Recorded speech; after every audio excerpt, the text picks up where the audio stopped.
Human testimony is an interesting thing. It's fallible at best, and of course it can be fabricated.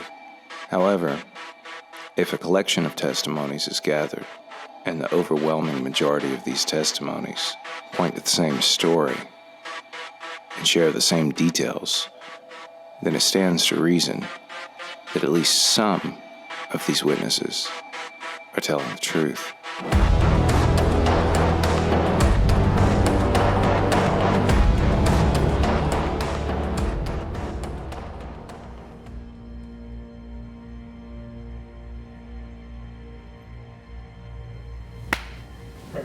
That's it.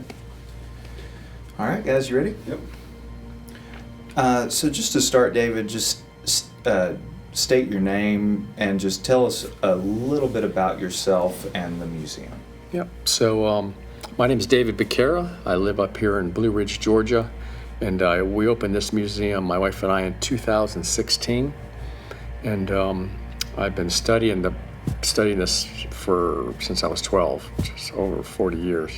Where did your interest in the subject begin? My interest in the Bigfoot subject began in the 60s and 70s when I was living in Miami, Florida as a child. And I remember I was a news kid. Even when I was a kid, I loved watching the news. I think a lot had to do with the Vietnam War was on TV. And I remember just really being moved by the stories of the Vietnam War growing up. So I think that got me into watching the news with my dad. And then I started seeing things appear on the nightly news in Miami about the Florida skunk ape. And it got my attention immediately because they weren't talking about a monkey. They were talking about some kind of a huge man-like creature that was much bigger and faster and stronger than an ape or a gorilla. And it was roaming the woods. And some people were calling it a missing link, or the caveman kept popping up.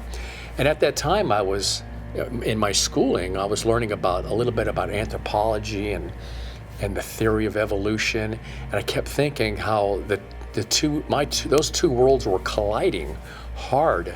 And even at that young age, I knew that somebody had to be wrong. Either they weren't really seeing this animal, or what they were teaching me in school was flawed. And I think that short circuit as a child kind of stuck with me, and I think that's what solidified it. My name is Michael Cook. I've been researching Bigfoot for 20 years. What got you started with Bigfoot? Face-to-face encounter. So tell us about that first encounter. I skipped school one day, went fishing when I was 16 years old. I found myself on the riverbank at Martins Fork River Dam in Harlan County, Kentucky. The morning was perfect. It wasn't too cold. It was in the 50s. It's nice. Sun was coming up over top of the ridge. Couldn't really see anything on the ridge, but I kept on hearing something move back and forth. And first I thought it was deer or maybe squirrels playing, maybe even elk. We just had released elk back in eastern Kentucky during that time, and I hadn't seen one yet. So I was bearing down trying to look, see if I could see an elk. To this day, 20 years later, I don't know if it took a wrong step, it tripped, it done something, and it lost its footing. It come straight down the hill, end over end. And it sounded like somebody threw a truck off the ridge. It was just crashing. When it rolled into the river, I thought it was a bear, because the only thing I saw was a big ball of hair. And common sense to somebody who didn't believe in Bigfoot would say that's a bear. So I laid my fishing pole down and readied myself. Just in case it come out on my side, it's not going to be too happy. That's when it stood up. And then you could hear it coming. It was this creek that fell out that end. You could hear the feet sitting. Sound like somebody running. Man, this thing was breaking up some big sticks, and I said, I don't know about you, but I'm getting out of here. We took off like our rear ends was on fire, and we run up that hill to get away from it. I outrun him. And usually he can outrun me, but whatever was behind us, it was gonna have to eat him before it got to me, the way I figured it. And that's a true story too, it's all true, but. When I was 9 years old, that happened in '74. I was 9. And whatever, that fence row was growed up in rose bushes, wild rose bushes. That's the way they raised fences back in. They had a fence in the middle, but it was wild rose bushes all the way down it. He couldn't get through it, but he was on the other side of the fence. So I said, I told you, you better answer, you're scaring me. I said, I'll go on if you want me to. And then it just started throwing rocks. These rocks started coming over the fence. Whack, woof, wham, broken tree limbs, splat, bat. I said, okay. And all of a sudden it walked up and I seen this big hairy figure about 9.5 foot tall. I said, man, that's one of them Bigfoot. I read about it in a little old book I got at the library about a Bigfoot. So I was looking at this thing.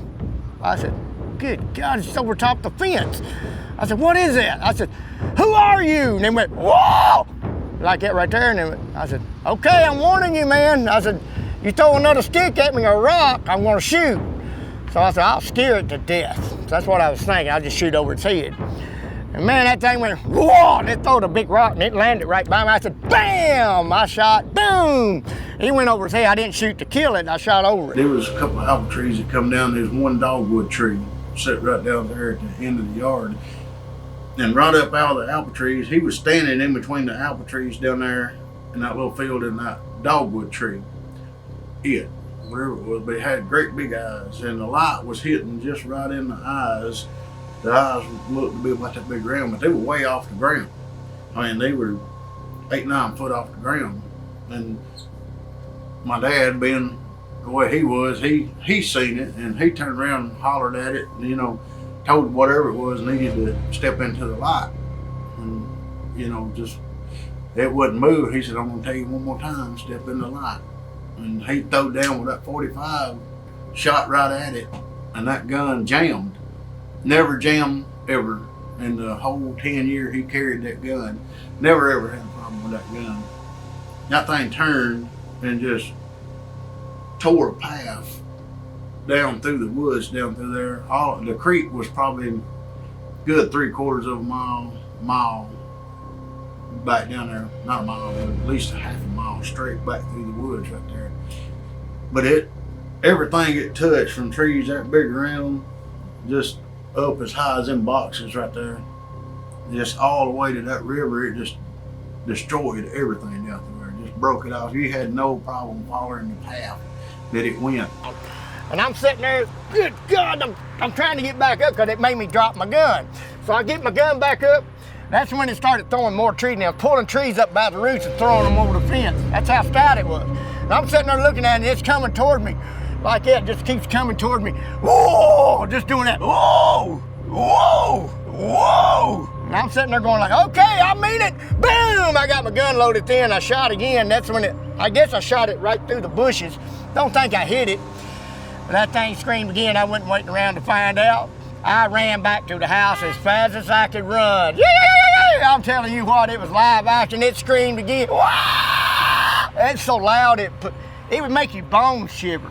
That's how loud the scream is when you hear one that mad. You'll shiver your bones. When people see a shark in the water, they don't come out and they're not like traumatized for the rest of their life. Or they're in the woods and they become a close encounter with a bear, they're not traumatized for the rest of their life. But people, when they see a Bigfoot, like they're traumatized for the rest of their life. They tell me, I felt a fear, even though I was just looking at it, that I can't explain, a primal fear. And I think when people see a Bigfoot, it's so out of the ordinary. It's really a monster. When people think of Bigfoot, they think of a monster. Kicked the door down at my house. I said, Dad, Mom, Dad, Bigfoot, it's a giant monster. It's a monster, Bigfoot's out there. He jumps up thinking I'm a nut. So we run outside, my brothers all jump up and they run outside and they see it going across the field. They said it ain't no gorillas in Kentucky. That's what it looked like. My brother Tim Brown saw it. And that day there, I was scared to death. I slept in bed with my parents for a whole year now. I was scared to death, man. And then here come a car zoomed in there. Lo and behold, it was my dad. My dad I guess God sent him to pick us up that time, and we both hopped in the back seat and said, "Let's go, Daddy, let's go. There's something after us." He just laughed at it. He said, "Oh, there ain't nothing in them woods, boys." And we were scared, though. We knew something was on our tail, and it was very mysterious because the eye shine that we saw, it didn't make sense to us. It didn't look like anything that I know that existed in those woods. And I'm a wildlife researcher. I'm very familiar with wildlife and nature, and I've seen all kinds of animals both day and night. But this was unrecognizable. And there's a lot of guys that are traumatized to this day. I talk to witnesses, and they tell me I still have nightmares over this. I know a particular guy who's probably 6'7". He's humongous. He used to play basketball in college, big, strong man. And he still cannot tell you his story, his encounter, without crying. Well, I'm 5'11", and I was looking up a good bit at it, and so it was at least 8-9 foot tall, at least. And how close were you to it? Oh, probably far from here to meet her. Maybe. So you got a good look at it. Oh yeah. Yeah. Yeah. Wow. That's incredible. Yeah. And were you scared? To death. Yeah. So I'm froze. I couldn't move. I couldn't run. And I decided to just stay there and watch and see what it does. At the time, it didn't even know I was there, or acted like it did. It started to turn and walk up the hill, and when it did, it stopped. And then it looked down at the ground and raised its head up and looked back over its shoulder at me. And then it squared up, and it was standing right on the ridge, and it was just standing there posed. And it would look down and look back up at me, and at times it was almost like it was embarrassed that it actually got caught. It was ashamed of itself. And moments passed, we're standing there locked eyes, and it just made fists, balled its fist up and started screaming. After about the third scream, I figured out how to run. I said, oh, okay, this is something else. So I'm getting a little hair starting to stand up there. You can see the chill bumps coming up right now. That's how bad this thing is. That's how mean it is. This thing, when it hollers, it'll make you creep out. I mean, look at them chill bumps right there. I don't know if you can see that or not. Look at that. Look at that right there. That ain't no fake right there. Look. When you hear that thing holler, it sends chills down. You're just talking about it, it sends chills. Ask people about it. Do you get chill bumps when you talk about this thing? If you've seen one, yes, you will. And as we're staring at the set of eye shine, it's kind of mysterious and wild because whatever this was swaying side to side pretty fast. And I don't know, I was kind of puzzled. I had, didn't know what to think. I don't know what it was. Nobody knew what it was. And I'm camera blind. I'm looking at my screen, all I can see to walk by in the pitch black night is the camera screen. And then you see something in the camera screen, and when you look up, now you're camera blind, but now you can see this outline of this huge black object standing behind this little thin tree, if you will, that just doesn't make sense. Do you have a first-hand experience that you can talk about? Yeah, my first sighting was during when I was investigating a sighting in Central Florida, a little town called Alva, Florida. I think it was 2013. And somebody had contacted us that their good friend was having these on his property. And he was a fisherman. He'd actually chased one across his yard in the middle of the night, thinking it was a prowler looking into his windows. And he was his underwear. He grabbed the .22 and ran across the yard. And he was chasing it in the semi-darkness. And he said when it jumped over a 5-foot fence without breaking stride, and it just reached its arms out, started busting trees and screaming. He said that's when I knew I was not dealing with a human. He turned around and came back to his house. But they were come night and after night to his property. He called us, we showed up, and within just a few hours after the night had fallen and he put some fish heads on the smoker, he said, don't ask me why, but the smell of fish brings them out. We observed 2 of them standing side by side, about 75 feet away on the other side of a fence down in a swampy area where no human could walk around. I know that because I went in there the next day. and try to walk around in there. And it was like a jungle with big, thick vines, the kind that wrap around you no matter how hard you push, you can't go. They were standing side by side in there. We observed them with a thermal camera, and I use the camera term loosely because we could see it, but I didn't have recording capabilities. So myself, my wife, and the witness took turns watching it from a concealed tent. We would take turns coming out of the tent, and we watched them for about 12 minutes. Just took turns. One would come out of the tent and get by the fire and hand off the thermal. He'd go in the tent, just open the tent flap up enough. So while they were watching the guys at the fire, we were in the tent observing them from a 45-degree angle. And that was intense. That was really cool. And I didn't have any fear. People said, "Do you have any fear?" And I didn't have any fear because I was looking at a thermal image of them. So we pitch camp. We get up the next morning, get up in the cabin, we go back to the spot. There is a partial print where this thing stepped up on the bank, because at the time the bank was probably 4.5, 5 feet up above the trail we walked up. We found a partial footprint in the bank, and we're all so excited. So then I'm like, well, look at the tree.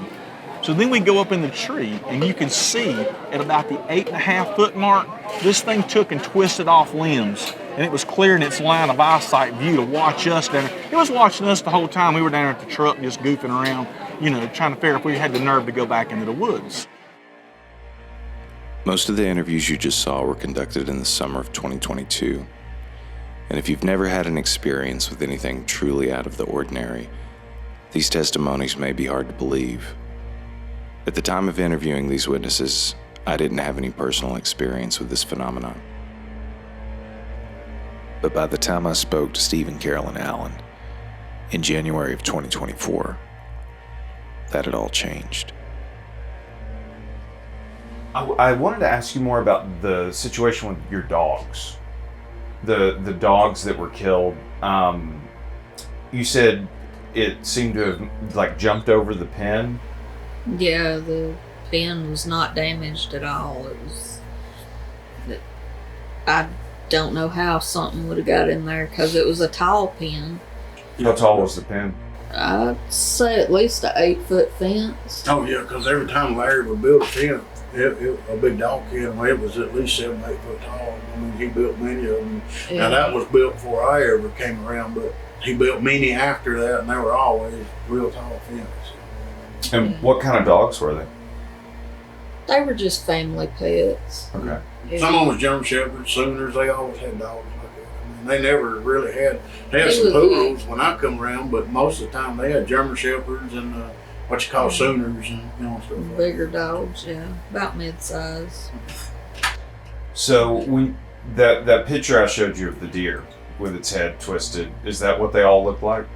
Pretty much, yeah. It's like it had maybe broke their necks. There was no blood or nothing. But it's hard to describe. I mean, they were looking backwards over their back. Yeah, just like that picture I showed you. The head was behind it. Yep. Now, you mentioned something to me when we talked before about a puncture wound, like maybe it had drank their blood. Yeah. Yeah. Can you describe that a little They bit? were drained. I mean, there was nothing. I heard Larry say, her daddy was It didn't make a mess. It just killed them and left them. I mean, and it's like they were drained of their blood and just. That's kind of what I saw. I mean, there was no blood. Yeah. And it just. I don't remember there being a pattern of the way they were laid out. It's like it killed them where they stood. The way her daddy explained it is it wasn't mean to the animal. He literally, I mean, when you'd hear Larry talk about the dog and the way they was laying in there, it was like whatever the thing was, that's what it lived on, was the blood of the animal. And it would get to what it had to get to. That's the way it did their head, and then it laid the animal down. It wasn't mean to it. It didn't throw it or anything. It was laid down nicely. Larry said, he said, strangest thing you ever seen in your life. He said it wasn't mean to the animal. Never heard them scream, never heard them bark. we just woke up and they were gone. 5 of them. 5 or 6. Yeah. There was 5 or 6 of them.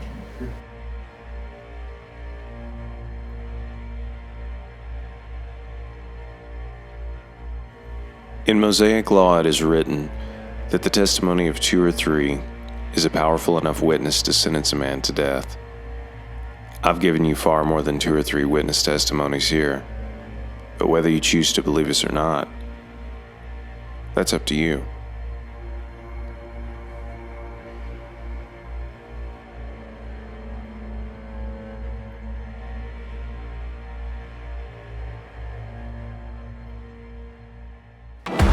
If you like this content, but would prefer to see it uncensored, check us out on Rumble.